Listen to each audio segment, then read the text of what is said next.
So Linda asks, Micah mentions Judah and Israel. Is he speaking of the two divisions of the nation or using the names as a synonym? So I have to say I don't quite understand, Linda. Sorry, what you're asking about with regard to synonym. I think there's two ways to read it. One, are you saying that is God meaning that, or Micah meaning to use them interchangeably, that Judah and Israel are the same thing? Are you meaning that they might be metaphorical to something else? So I'll address both scenarios really quickly.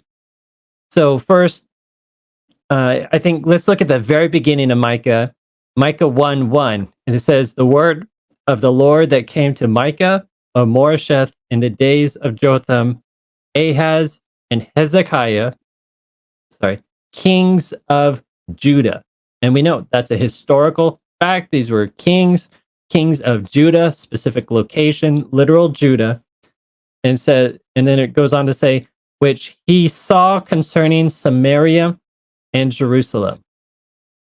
So I think here it sort of suggests, okay, this might be literal, but it doesn't have to be. If you go on then to read Micah 1:5-6, for example, it says, all this is for the transgression of Jacob.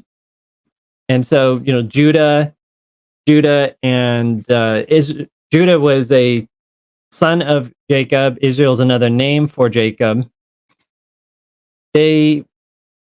Sometimes the Bible might use them interchangeably. So here, let's say it's using Jacob, so it's referring to all the children of Israel. And for the sins of the house of Israel. So here you have the Hebrew parallelism. It says, all this for the transgression of Jacob and for the sins of the house of Israel. It seems clear here, God, again, is talking about all of the children of Israel, not just the tribe of Judah, not just what became like the 11 tribes or that broke away from Judah and became Israel, if you're looking for your historical facts. So if you need to go back and read, there's a story of where Solomon started straying, didn't do things right, and God then gives a prophecy that, hey, Solomon, I'm going to rip away the 11 tribes from you. You'll keep Benjamin, and actually, yeah, it'd be 10 tribes. So it's Judah and Benjamin, and then 10 tribes get sent away, and we don't count the Levites. The ones that moved away became Israel, and they become headquartered in the city of Samaria. So just like today, when we talk about Washington, D.C. and decisions made in Washington, D.C., we know we're really talking about the United States.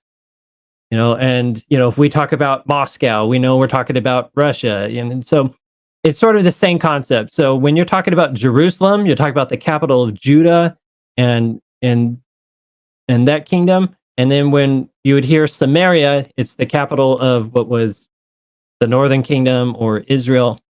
And that's where it fits together. So we're going to be seeing these terms popping up. So Micah 1, now verse 6, or back to verse 1:5. It says, what is the transgression of Jacob? Is it not Samaria? And what are the high places of Judah? Are they not Jerusalem? Therefore, I will make Samaria a heap of ruins in the fields, places for planting a vineyard. I will pour down her stones into the valley, and I will uncover her foundation. Okay, so it's going back and forth between Jacob, between Samaria, between Judah, Israel, Samaria, back and forth. Really, God's not really drawing distinction. I think the emphasis here, it's all of God's people.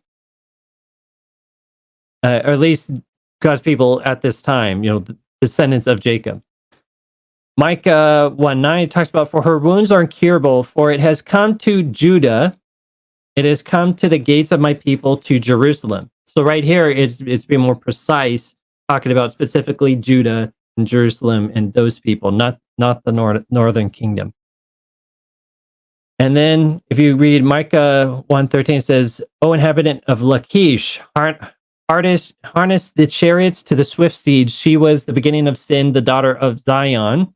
That's usually more referring to Jerusalem. For the transgressions of Israel were found in you. Back and forth. Seeing the pattern here.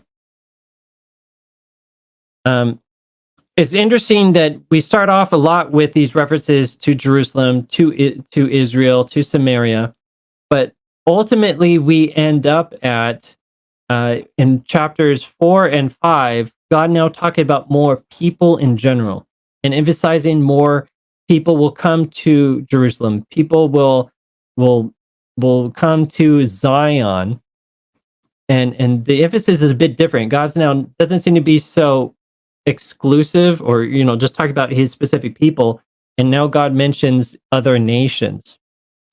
We see that, for example, um, in chapter 4, starting at verse 1, it says, "Now it shall come to pass in the later days that the mountain of the Lord's house shall be established on the top of the mountains, it shall be exalted above the hills, and people shall flow to it. Many nations shall come and say, Come, and let us go to the mountain of the Lord, to the house of God of Jacob, and he will teach his ways, and we will walk in his paths. For out of Zion the law shall go forth, and the word of the Lord from Jerusalem." And then we could debate for a while, okay, is this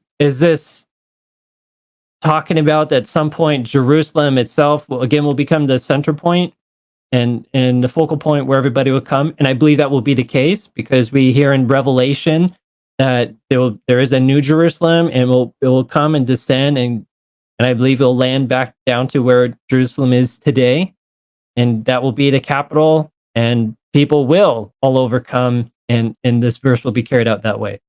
But also there is maybe a fulfillment of this verse in the sense of what happened with the Christian movement, and how Jesus established a new church, and really it started off with the Jews. The Jews were the ones that proclaimed this new religion, but who are the keepers of it today? It's the Gentiles. Most of the Jews there were Jews that became Christians, but then they were just by overwhelming numbers overrun by the Gentiles. And so now the Gentiles are in the faith, and we're now God's people. So there's many ways to splice it. I don't think it's necessarily something to get so hung up on. Is it being literal or not? Yes, I think there's literal applications for it for sure. If you look at what happened to Israel and to Judah, this was literally fulfilled in some ways. And then there seems to be spiritual application, especially when you get to Micah 4 and 5. Definitely. I'm sorry, were you all done? I'm done. I was just like, I really like this question. I'm sorry if I can just add like my 2 cents, if that's Yeah, okay. I'd love to hear your thoughts on this. So as far as, when it comes to Judah and Israel, I mean, was it Judah or was it Jacob? Because I thought it originally the question was it's Jacob and Israel. Am I mistaken? Because Judah and Israel was definitely the questioner asked about Judah and Israel. Okay, yeah. And then, I mean, that could have definitely been, the division of the 2 nations, but, them being used as a synonym, that definitely happens. Like you see that all over Micah, like in Micah chapter 3, verse 8, where he says, basically, he's filled with the Spirit of God. And he says, and declare unto Jacob his transgression and to Israel his sin. And in a sense, it's basically saying the same thing, and like a synonym, like this person is asking. And I really think that, I guess my 2 cents on this is just, it's almost like Jewish poetry in how he keeps saying like, a different Hebrew parallelism. Exactly. I say that right. Hebrew parallelism. Exactly. And you see that like in the book of Psalms all over the place, like Psalms chapter 59, verse 1, he says, deliver me from my enemies, O God, defend me from them that rise up against me. He says, deliver me from the workers of iniquity and save me from bloody men. He's asking, the same thing twice in the same verse, but in a slightly different way. And so I think it's just showing emphasis. And that's really what I think Micah is getting at here. He's just showing emphasis and repeating, Israel, Jacob, Judah, whatever, it's all supposed to be God's people. Yeah. Just all of them going astray, all of them sinning. And maybe some of them led others to err, but that doesn't matter. They all erred. Exactly. And I think that Micah's just repeating, the names and saying basically the same thing. I'm going to show your sins. I'm going to show your transgression. He's just basically doing that for emphasis, just to make a point, and trying to, make something substantial of it to gain attention, because these people were not listening to God at this point. So he's like, what can I do to make you listen? I think sometimes God does that, just to gain our attention, because we're stiff-necked people. We don't always listen to God. So. Yeah, and God is warning about destruction that would come. I think in when Micah came, it mentions the destruction of Israel. So yeah, Israel had already been destroyed, but Judah had not yet. And then it's talking about how Judah would be destroyed, just like Israel. And yep, sure enough, both then eventually end up with being scattered across the nations. And